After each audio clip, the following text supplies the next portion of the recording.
estimados alumnos de cuarto medio. Hoy vamos a trabajar el tema del estrés.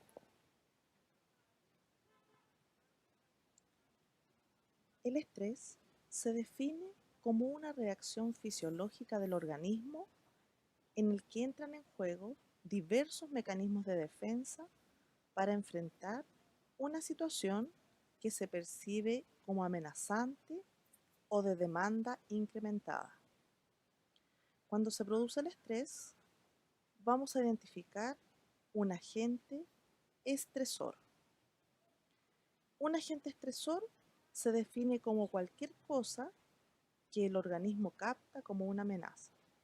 Por ejemplo, si vamos caminando por la calle y vemos que un perro nos ladra o nos persigue.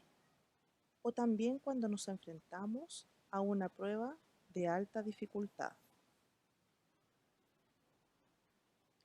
Según la Organización Panamericana de la Salud, estrés es la condición que se presenta cuando las demandas ambientales abruman a un organismo o sobrepasan su capacidad de adaptación, lo que da por resultado cambios psicológicos o biológicos que pueden poner en riesgo de contraer una enfermedad.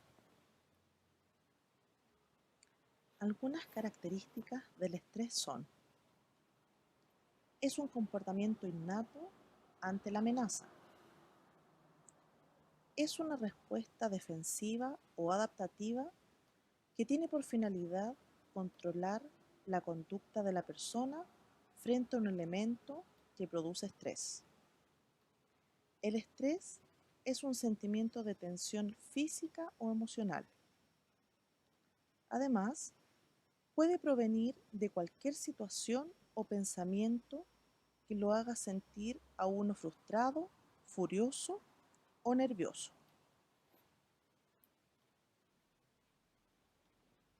Situaciones estresantes: encontrarnos con un perro y que éste nos asuste.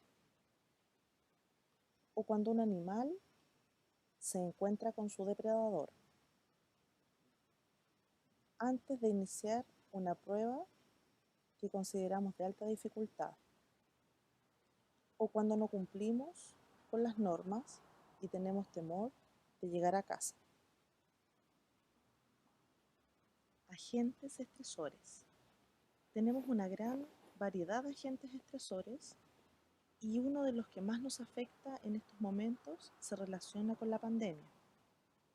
Esto implica también una serie de otros agentes asociados, como la hospitalización o la pérdida de un ser querido. Además, en algunas ocasiones, la falta de trabajo asociada a una serie de inconvenientes que se están viviendo. Como vimos anteriormente, el estrés se relaciona con un agente estresor y este puede ser clasificado según su naturaleza o según su origen. Según su naturaleza puede ser psicológica o física y según su origen, exógenos o endógenos. Además, tenemos que el estrés se presenta en fases que podemos caracterizar. Ellas son alarma, resistencia, agotamiento. En este gráfico observamos las fases del estrés.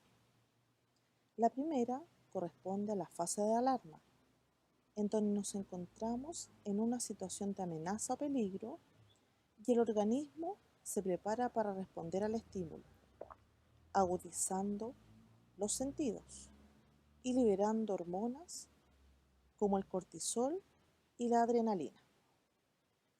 En la segunda fase de resistencia se produce una adaptación al estrés, aumenta la glicemia y disminuye el cortisol a sus niveles normales. En la tercera fase, que corresponde al agotamiento, se producen alteraciones psicológicas y fisiológicas. Y si esto perdura en el tiempo, hablamos de un estrés crónico.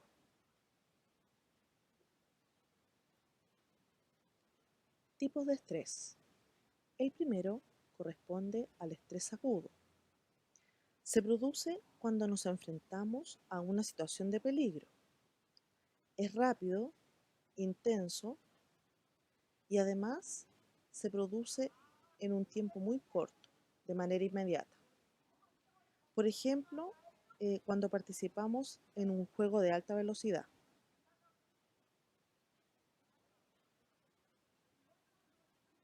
El segundo, estrés crónico, que corresponde a una condición de estrés que se mantiene en el tiempo, debido a que persiste uno o varios agentes estresores. Esto provoca que se generen enfermedades, ya que disminuyen los mecanismos de defensa. Este tipo de estrés se mantiene en el tiempo y requiere de ayuda profesional, ya que se generan alteraciones psicológicas y fisiológicas. Entre los síntomas que podemos identificar está el dolor de cabeza, muscular o abdominal, dificultad para concentrarse, cansancio constante, irritabilidad, problemas para conciliar el sueño y problemas sexuales.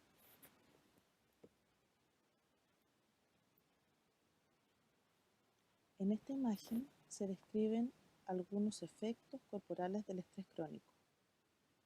A nivel neurológico, aumenta la ansiedad, la depresión y las fobias. A nivel inmunológico, se pueden generar reacciones autoinmunes. A nivel cardíaco, alteraciones en la presión, el ritmo cardíaco, lo que provoca diversas afecciones cardiovasculares. A nivel digestivo, es muy común la gastritis y la diarrea. Además, que al aumentar los niveles de cortisol, se produce un aumento del apetito y esto puede derivar en obesidad. ¿Cómo podemos evitar el estrés crónico? Aquí lo principal es mejorar algunos hábitos, como por ejemplo la alimentación, que sea una alimentación saludable y balanceada. Idealmente reducir la cantidad de cafeína y la ingesta de alcohol. Dormir en un horario apropiado. Realizar alguna actividad física, ejercicio. Reducir el uso de la nicotina. Tomar descanso durante el trabajo y los momentos de estudio. Equilibrar las actividades de esparcimiento con el trabajo y el estudio. Respuesta frente al estrés. El estímulo estresor actúa sobre el hipotálamo y este secreta la hormona liberadora de corticotropina. Esta actúa sobre la hipófisis anterior o también llamada adenohipófisis, la cual libera la hormona adenocorticotrópica.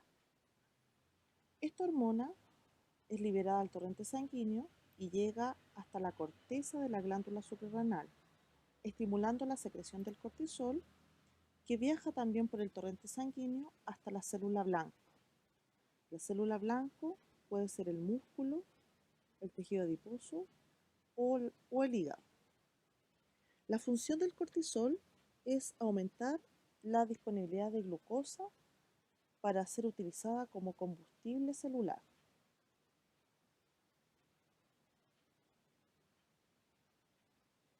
En esta imagen podemos observar la ubicación de la glándula suprarrenal sobre los riñones. Y además, a través de un corte medio, podemos ver que la glándula suprarrenal presenta dos regiones, la zona externa, que es la corteza, y la zona interna, que es la médula. La corteza suprarrenal, en un análisis microscópico, nos permite diferenciar tres zonas. La primera es la zona glomerular, que sintetiza un grupo de hormonas conocidas como mineralocorticoides. Dentro de ellas, la más importante es la aldosterona, ya que mantiene la homeostasis de los iones sodio y potasio. Además, incrementa el volumen y la presión sanguínea.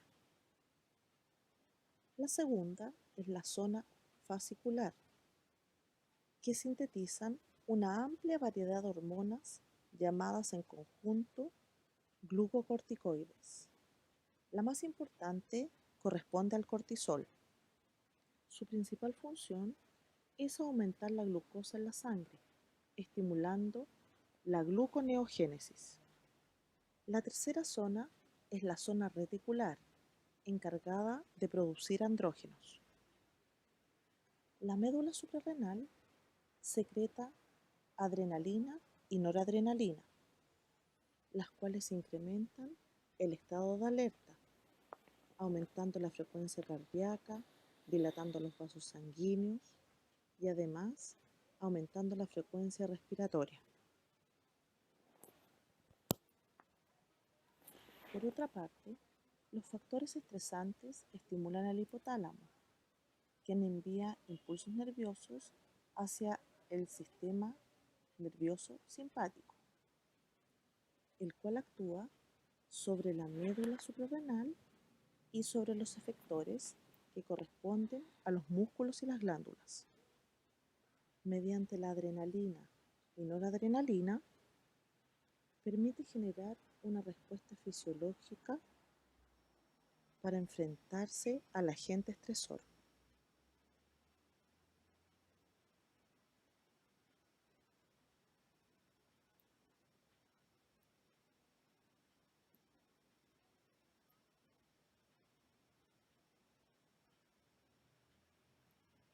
Si comparamos la respuesta en una situación normal frente a la respuesta en una situación de estrés, vemos que las señales sensoriales del ambiente se procesan de manera distinta, ya que en la respuesta a una situación normal, la corteza cerebral es capaz de elaborar una respuesta precisa.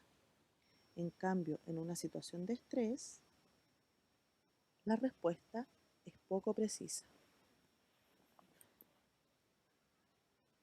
Al observar este esquema, podemos darnos cuenta que el estrés se clasifica dentro de las enfermedades mentales.